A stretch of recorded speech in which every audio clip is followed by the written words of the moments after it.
Hello and welcome. Let's get started. We started our classes on machine learning and data science. And we'll say that data scientists are those people that work on big data, very important. Data is simply collection of information concerning particular thing or set of things.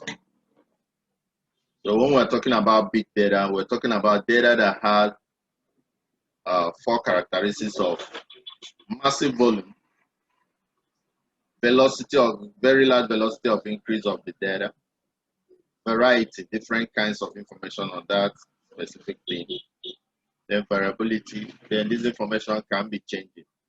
So any data that has these four characteristics, we call it big data. And where you see such data is on the internet.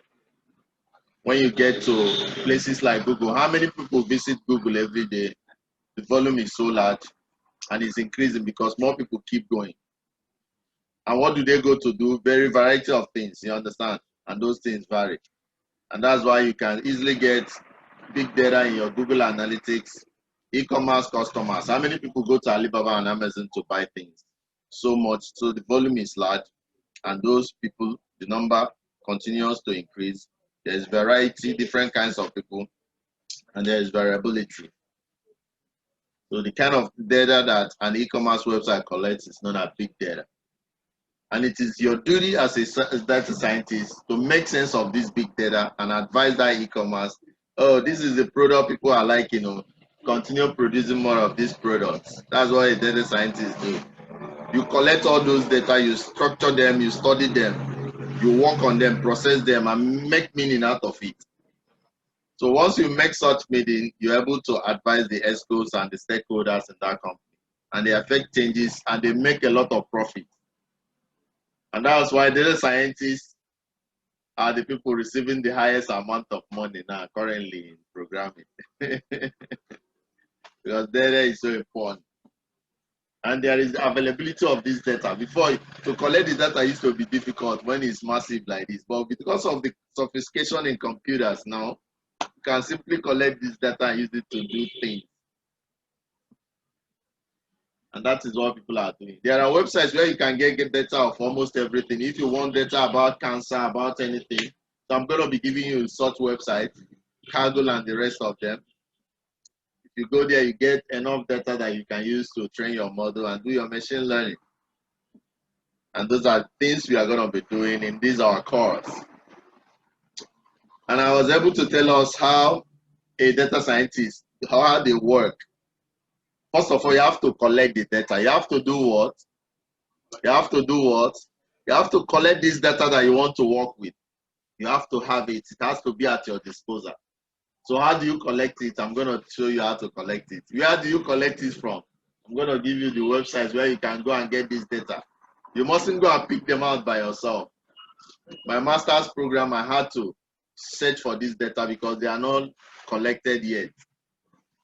You understand? So I also show you how to use tables and graphs to interpolate, get this data if you are looking for it so much and the one you're looking for is not in those websites that I'm going to give you. Then even if you don't have papers to interpolate or you don't have website to go and get the data, I will not teach you how to get this data, simple data, how to get it and put it in Excel, convert it to the kind of data that you need for machine learning. So those are some of the things that we're going to be doing, and we're going to be enjoying it when we start doing them. And to do them, you need to have the tools. And the very important tool that you have is Python. You're going to use Python to help you fetch this data, work on it, create your model, and be able to use it to do something meaningful. So I say that the work of data scientists are to what? When they collect this data and analyze it, they are going to fathom some information from this data and be able to advise the company executives, advise the owners of the company, advise the stakeholders, the shareholders of the company on the best product to channel their resources on. And when they channel their resources on that best product or best services, customers will come more and the company makes more gain. And out of that huge gain the company is making, that's why data scientists, they are paid so much. So if you're learning how to become one of those data scientists, and it's very simple. Between today and by early next week, you should have been able to start working on data and advising. And to do this, you are going to quickly share my screen. Let's get going immediately. There's no time. Data science is so interesting. So interesting. They collect, they are paid so much. They are paid so much. So much. Because, you know, for you to become a data scientist in the aspect we are looking at it, you must have become a programmer, isn't it? You must have been coding Python. Now you're able to now analyze data, put it in visual forms. You're going to use Python to plot graphs that people are plotting in Excel, plot pie chart, develop every kind of things. We are going to do it using Python now. That's part of your being a data scientist. And like I told you, it's very, very interesting. So the lectures we are going to be doing today, you can pick from our website, Tclassified.com. And that is where I'm going to now to show you how you can pick out the lecture for today. All our lectures, we have documented text version of them on Tclassified.com. So once you get to Tclassified.com, click on blog. So this our blog is strictly for programming. The blog we have in Jambo Ekene, we use it for different types of things. But this one is strictly for programming. So you can get to this blog, discuss these codes. If you're using them, you have any problem, tap me up or put it in the comment section. Let's look at them. So this is machine learning stack up. That's what we are looking at. This is Django and the rest. We have plenty of things we are teaching here. Python, Photoshop, WordPress, JavaScript, and the rest of them. Today we're going to be looking at machine learning. So all the notes I'll be giving you is derived from the website. Go there, you get them. So you can see what is machine learning. Machine learning is one of the tools that you use as a data scientist to build your model and analyze your data. You understand? So let's dive into this machine learning and know what it is. I use it to analyze data. I'm going to give you some iris data so that you can classify. Tell me whether this one is iris, setosa, or this one. That's the first test we'll be doing. Look at this. We'll look at how to classify our numbers and we'll do a whole lot of things. So what is machine learning? Machine learning is a field of study that gives computers the capability to learn without being explicitly programmed. That was what we did first time. So we've already looked at it. ML is the short form of machine learning. Don't call it machine learning, call it ML. And it's one of the most exciting technologies in the world want to have come across. As it is evident in the name, it gives computer what makes computer to look like human being. Machine is learning. Human beings are supposed to be learning, but now machine is learning. So when machine learns, machine can now think like a human being and be able to perform. You are so knowledgeable because since you were born, you've been accepting data as you're looking. You're collecting data of pictures of people. That's why you're able to say this is Fortune and this is Ibrahim, because you've been seeing Fortune and Ibrahim every day. So in that same way, that's how you use data to train a machine, and a machine will start behaving like a human being. So when you give machine the ability to learn, you call it machine learning. Machine is now learning. How does a machine learn? Machine learn with data. Push plenty data inside the machine, but the machine will start telling you this is Fortune, this is Ibrahim. Very simple. So our course outline is going to go like this. We are going to look at the introduction of machine learning. Say that data scientists are people that work on big data, isn't it? So what is big data? And how do you process this data? We're going to be looking at it. Number 3 is going to be supervised learning. Type of learning that you have labeled features. And number 4 is unsupervised learning, the type of learning that you don't have labeled features. We're going to be looking at reinforced learning, dimensionality reduction, natural language processing, very, very important. NLP. If I tell you what computer is using this very concept to do, natural language processing. Big companies are investing heavy amounts of money developing models that can do natural language processing. Neural networks, deep learning. This is where this was the technique I used for my master's project. Is the extreme aspect of machine learning, where you look at machine, having neurons like human beings. It's something else. Then lastly, we are going to look at machine learning applications. Then we'll start coding. So who can tell me what data is? Who can tell me what data is?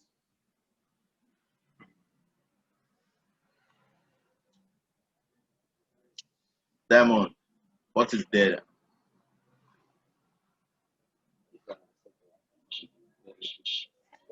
No? Set of commands? Answer, what is data? Huh? Is that? Is that? Information, yeah. What kind of information? Unprocessed. That one you just go into the field to get. It has not been processed. You understand? Somebody just quickly came here. Say, I want to take the records of everybody. He brings a pen. You understand? Serial number, name, height, blah, blah, blah. He will ask you, what's your name? You write, what's your height? What's your age? Finish. You come to answer them. What's your name? What's your height? What's, you understand? That thing you collect is known as data. It's known as what? It's known as what? Data.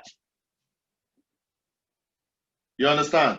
When you don't collect such thing now, you go and put it inside Excel, use it and plot graph, know how many people are so and so height. You can come to me and tell me, hey, Mr. Austin, this is your place. So there are plenty people having the height of 7.4. This door you're going to do, the new door you want to do to cover this place, make sure the height is up to 7.4. Did you see what a data scientist did now? We call it statistician this time around because the data is small, it's not a big data. You understand? That statistician is able to pick out your data now, go and work on the data, and he's now advising me the kind of door to pick. He will tell me, Austin, you know, the data from the data I picked, the number of students you have is 1,000. That place you want to build, make sure you build it very big. Buy so and so amount of seats. You see how you can transform data to information and to knowledge. Jesus. You understand? The initial thing that was collected is known as what? Data. But because somebody that has sense, called a statistician, picked this data, put it inside Excel, looked at it, transformed it, and is able to now, that time that he has transformed it to graph and everything, we call it information. We call it what? He's able to give you the number of students, number of this, you understand, information. Now, when he now uses it to now advise me as a man that is owning this place to know the best thing, that is knowledge. That is what? Oh, Jesus. So that's how it works. From data to information to what? Knowledge. That knowledge now, that's what you use to do a thing that will increase. You understand? With such knowledge, I will not go and spend money and go and rent a place that is bigger than 1,000 students. Can you see that? I make more money. And that's why if I have such statistician, I'll pay him more. Is it not? But this time around, we are not looking at data of just this class. We are looking at data of how many people going to Google in a day. Big data, big what? So that scientist that will collect this data and work on it to come to information and to knowledge, what do you call that scientist? Do you call him statistician? What do you call him? Data scientist. I want you to understand this concept. If you don't understand this thing I'm saying now, you will not enjoy the course when I start it. Understand what a data scientist does. He could have been a statistician, you understand? But he has that powerful skill of knowing how to use Python. Knowing how to use what? And that's why he's no longer a statistician. When you see people go to read statistics in the university, and after training you now as a data scientist, when you come out, you know that you're far ahead of that person. You understand? Big IT firm is not interested in what would they do with a statistician? So that you come and plot graph and batch. No. They're looking for somebody that can handle big data. Somebody that can handle what? Big data. Data that has volume, increasing in velocity very fast, and what? Has variety and what? Variability. Changes, keep changing. Plenty people are entering. So data can be an unprocessed part. It can be an what? The fact that you just picked out, you've not processed it. You understand? When you come here to pick the people's data, their information, unprocessed facts. Value, text, sound. It's not only something you write to. Like I told you, it could be what you're seeing. You understand? Image, text, value, sound, picture. So once you've not interpreted it or analyzed it, it is called data. It is called what? Data is the most important part of data analytics. It is the most important. Without data, what do you work on? You have to have the data to work on. That's why it's so important. So data is the most important part of data analytics, machine learning, artificial intelligence. Without data, we can't train any model. And all modern research and automation will go in vain. Big enterprises are spending a lot of money just to gather as much data as possible, because they know that data is the key. Data is the key. The more data you have, the more you can make better predictions and advise the stakeholders on the right place to invest their resources so that they make excess money. Excess money. That's what a data scientist make a company make. Excess money. If you become a data scientist now and I employ you and you start working in Tclassified, it's you that will be telling me, okay, let's advertise Python this month. That's what, because you've collected information. You've known what customers are asking about. Any customer that come here, which language you want to use, right? You understand? You're picking the data. Work on the data, then you advise me. So once you're giving me that advice, we'll make more profit. And that's why they pay them special. Example, why did Facebook acquire WhatsApp? You can tell me why Facebook acquired WhatsApp. WhatsApp has plenty customers. You understand? Only the data coming in from WhatsApp alone. That's why they paid. What they paid is in billions of dollars. Are you guys aware? Billions. They acquire WhatsApp, they acquire Instagram. Now Facebook get Instagram. I hope you guys know. So data is so important. Okay? No, why did Facebook acquire WhatsApp by paying a huge price of 19 billion? Jesus. Do you know how much is 19 billion in Naira? It's something else, Naba. Imagine Kashmir develop WhatsApp and they come and buy it 19 billion. It doesn't need to work again. And that's the beauty of programming. You understand? When you do programming, you're not going there to compete with Facebook. You're not going to compete with Facebook. You understand? Do a very good application. Let them come and buy it. You understand? As you are now, you know me, I'm into educational technology, online learning. If you design one app now that is so good that I can see that I have potential as having it as mine. You understand? I'll go and buy it up. And that's what big companies are doing now. They don't want competition. Facebook didn't want WhatsApp and all those, you understand? And it has huge amount of money. You go and buy. That's why some people in Facebook that don't like Mark Zuckerberg, they will be saying, no, he has to split Facebook. You understand? Those people that are, there are some people that I don't know what to do with. I don't know what to think about them. Something Facebook has worked for so long, you understand?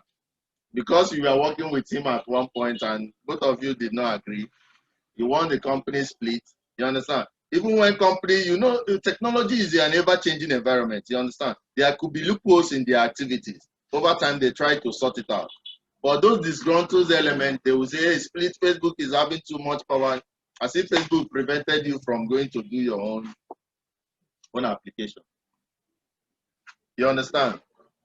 So data is so important. That's why big companies, they continue to consume smaller ones. So when you're developing an application now, you mustn't go to develop. Some people will tell you that since you say you're a good programmer, why are you not developing your own Facebook? Why are you not developing your own Google? I don't know whether you understand. You mustn't develop Google, Facebook, or Google. Why are you reinventing the wheel? Except if you have special things you want to add up to your own Google and Facebook. You understand? Those people are already there in the market and they've dominated the market. The amount of data they are picking every day, you starting out, you cannot even compete with that volume of data. And they're using those data to do what? To improve. So how do you compete with them? That's why it's good you create a niche. Or you go to them, look at one feature that they are not doing well. They have what they call APIs that you can work on. You understand? Do something about there that can help you. Or you can even use one aspect of only Google Map alone. You can tap into Google Map and use it and create your own application and make. So why must you go and start competing with Google? You understand? Since you're a programmer, why didn't you go and develop your own WhatsApp? How many people are going to use your WhatsApp? People are already on WhatsApp and you're there every day. I want to develop WhatsApp. Whereas there are plenty solutions you can work on. Look at the school beside you. Look at automation that they have not done. Do something. Go and do something. There are plenty of things to work on. That's why I picked the niche of Nigerian studies. I picked it. All these things I'm telling you, people have practicalized it. There's no teaching you what everything I teach you here is what I've done. You understand? I picked educational technology for Nigeria, not for the whole world. You understand? Plenty of people are already doing it plenty world. You understand? I looked at Nigerian market. What is it that they don't have so well in? And that's why I picked Jambo Ekene in. So you need to think deep. There is no ICT firm managing the agency in Gwagwalada SEO, in Abuja SEO. In Abuja, yeah, I think there is a home.ngo. But in Gwagwalada here, you can pick out a niche, develop something. Then as you're now growing, you're adding up. And you might be so good that somebody will say, oh, let me come and buy this your app. This is your app. It will help me. Pay you in billions, you'll be happy. So data is so important. Those big companies, they can access this data. They don't even need to go and buy it again. You understand? Their website already has things that pick the data. You understand? As you're putting in your information, they are taking it. They have cookies. They have plenty of things that can help them get information. You understand? And that's why you and your friend, you're chatting about, or you discuss, or you go inside Google and type about printing machine. You will not go to anywhere you go, you'll be seeing printing machines. It will be busting out. You understand? Because that information printing machine, Google don't already see them. And because Google is the biggest advert city, anywhere you enter, they will push the advert to you. Is it not printing machine that you're looking for? See it. Before you know, you go and pay. And as you're seeing it, you're doing different printing machines of different prices.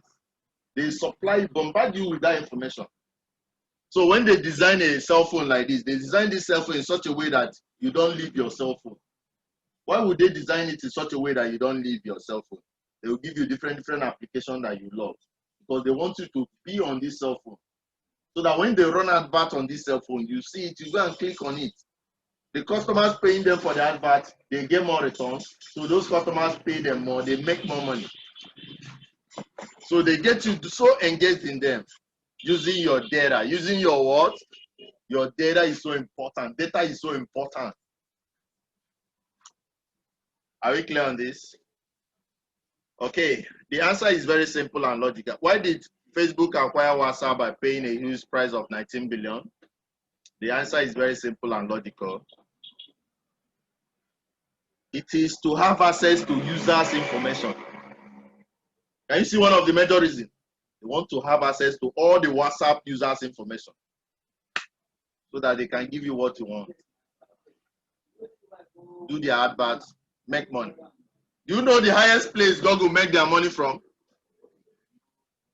It's adverts now. You are using their Gmail for free. Are you paying for Gmail? You say, hey, Google is designing very good Gmail. Oh, let me go and use it. You're using it for free. Instead of going to NIPOS to pay money and send me, now you're using Gmail for free. You think Google is a charity organization? Hey, come, let's do Gmail. Tomorrow we'll do YouTube for you. Use it for free. Tomorrow we'll do. You think Google is, you think YouTube, you think they are charity organizations? They are not charity organizations.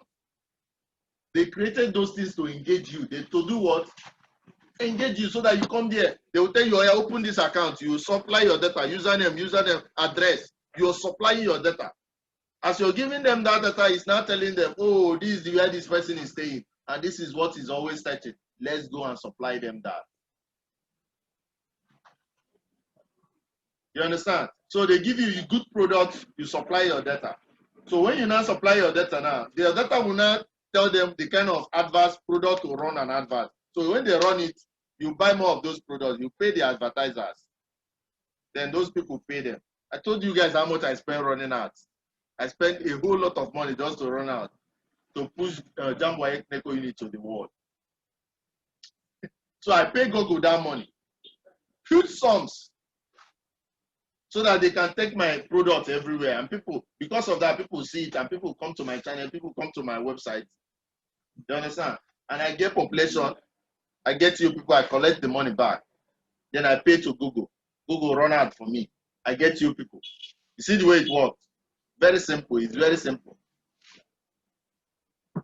You understand? That's why the next project I have next month, I want to run advert on Facebook, Google, Instagram, because I want Google to go and tell the whole world, hey, this guy is organizing this zone. Pay him this 30K. So I collect the 30K, you understand? Cut out, pay Google their own, you understand? Make my own profit. I keep doing it. That's how it works. Do you understand? So because Google already have all of our information, once I pay Google to run advert, Google will come to you and present. See, Tclassified is running this thing next month. So go and register, go and register, go and register. You see the way it works? That is the way it works. So you need to understand it as software developer so that when you are advising, you understand, ahead, you know what to tell him to do. Okay, so let's keep going. The answer is very simple, and okay, we've said that to get users information that Facebook may not have. So they are getting this information that Facebook, they don't have it, you understand? But WhatsApp has it. But WhatsApp we have. This information of their users is of paramount importance to Facebook, as it will facilitate the task of improving in their services. It will help them to make better services so that they can sell their ads when they run them. So number two, what is information? We've said what a data is. What is information? Information is data that has been interpreted and manipulated. Is this not what I told us? When that person has come and picked your name and everything, you understand, goes to his computer, interprets it, able to say that this is the number of people I picked, these are their height, these are the number of people that has laptop and the people that don't have. So Austin, if you want to buy laptop for your customer, for your students, this is the amount of, no. You have somebody has to interpret it. So once you collect this data, forming the table, you understand, by writing serial number, name, people with laptop, somebody that doesn't have laptop. When you go to the computer and work on this data, you produce what we call information. You produce what we call what? So we say that information is data that has been interpreted and manipulated and has now some meaningful reference for the user. It's now meaningful. Now we'll go to knowledge. What is knowledge? Knowledge is a combination of inferred information, experience, learning, insights, resulting in awareness or concept building for the individual organization. Once you've now collected the number of students here, you now use your knowledge, insight. You use your insight, your experience to know that 1,000 people needs 1,000 seats to sit down. Is it not? Then you come to me, hey, Mr. Tclassified, please, you need 1,000 seats here. You understand? You infer, use that knowledge. And that's why you have this picture that is moving from data to information, then from information to what? Knowledge. So whose duty is it to transform data to information and from information to knowledge? Israel, whose duty? A data scientist. That's your duty. That's what you're going to be trained to do. You'll be able to walk into the field, pick out data, work on this data, convert it to information, and use the information to apply knowledge in advising the owner of the company so that they'll make more profit, make excess profit, pay you more, and pay the other workers. So this is what we are going to be doing. So when we get our data, what do we do to our data? We're going to split our data into three. We're going to split our data into what? So what are those data that we are splitting into? We have your training data you use in training the model. You understand? After training the model, you use another set of data to validate it. Call it validation data. I mean, testing data. You have to test the model after training, then you validate. So we say that we split data in machine learning into three. The training data, which is the part of data we use to train our model, just like I've said. This is the data which your model actually sees, both input and output, and learn from. They talk about validation data, the part of the data which is used to do a frequent evaluation of the model. You want to see how the model is working. Fit on training data sets along with improving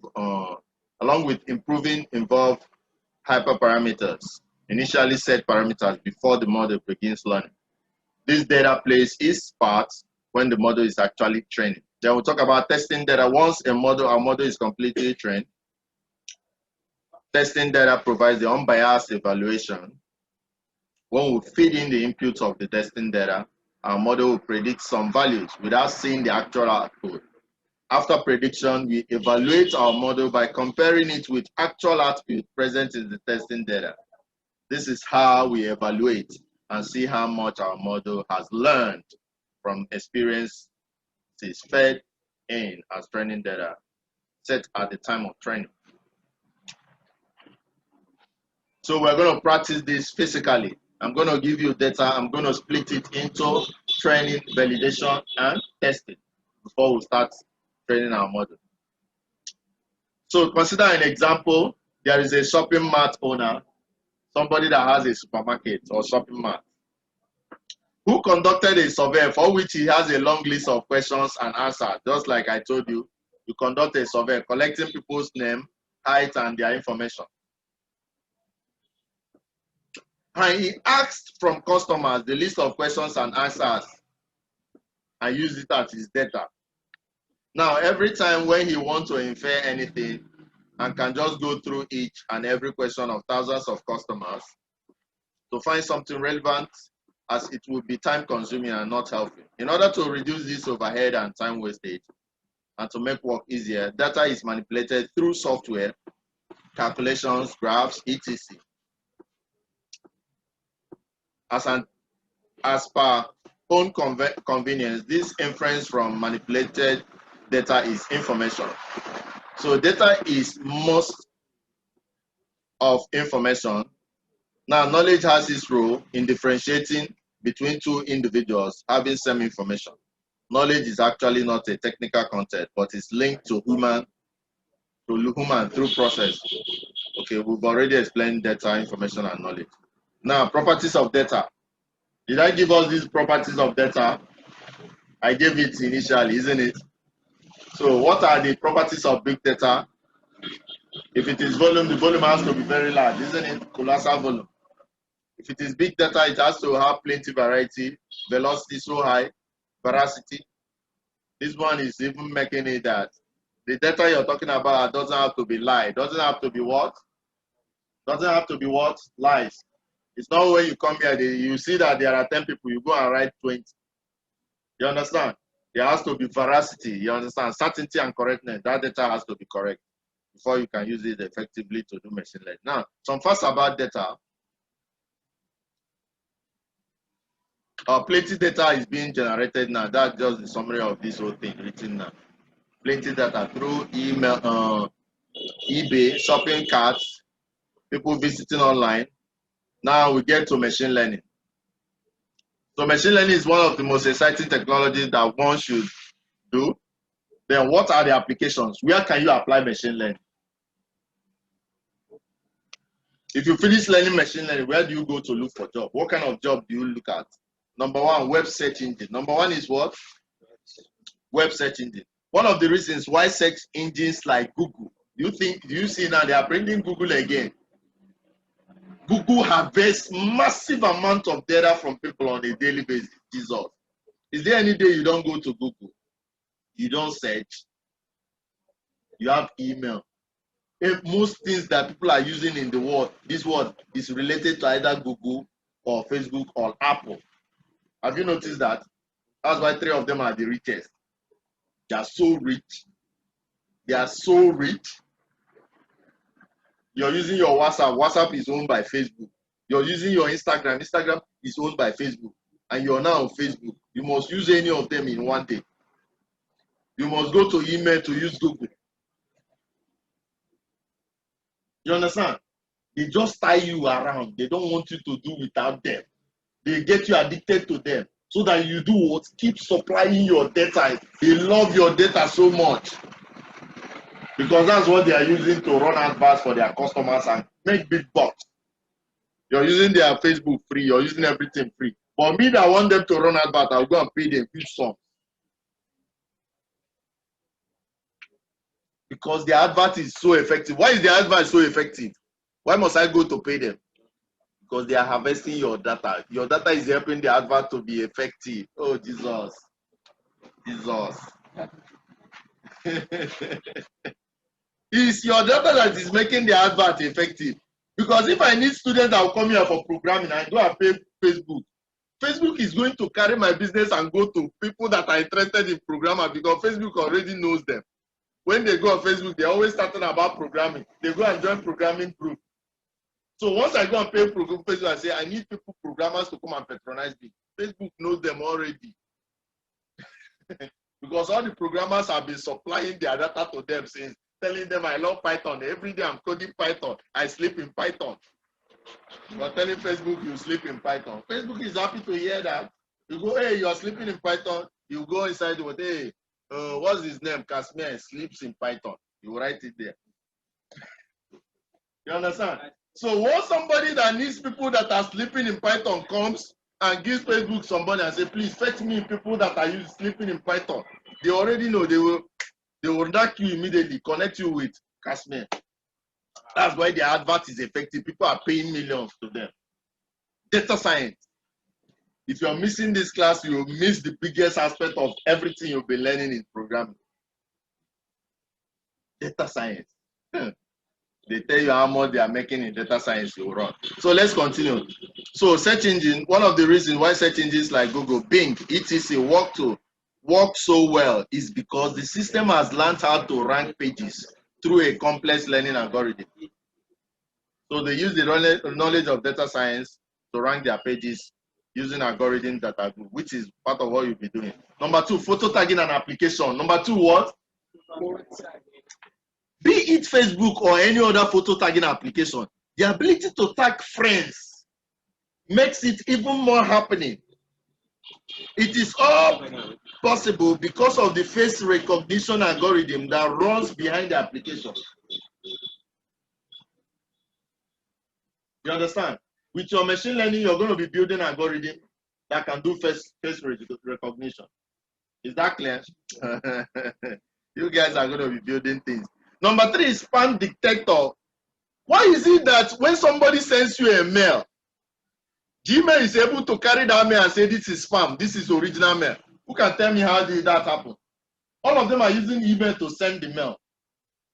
But Yahoo and Gmail will go and classify this one. Automatic, it's no human being that is speaking it. It's an algorithm, machine learning, data science algorithm. They're written by somebody. And that is what you'll be learning. That's what I will teach you. How you can fetch plenty mail and classify this one is spam, this one is original mail. It's very, very simple. Is what? In just one day. Forget about the stories we are telling now. The stories is to tell you how important what you are about to learn. You understand? In just one day, you classify and into spam and this thing. Very simple code. You see the model, you just do it. We are going to teach our model how to classify between a cat and a rat. You see our model. If you just upload any picture, it tells you that this is a rat, just like a human being. So spam detector, our mail agents like Gmail and Hotmail does a lot of work for us in classifying the mails and moving the spam mails to spam folder. This again is achieved by spam classifier running at the back end of the application. There is a spam classifier that has been built using machine learning model. That is what is doing that classification. You understand? So with your knowledge of building model, you can automate your website and make it do some things using your knowledge of data science and machine learning. Are we together?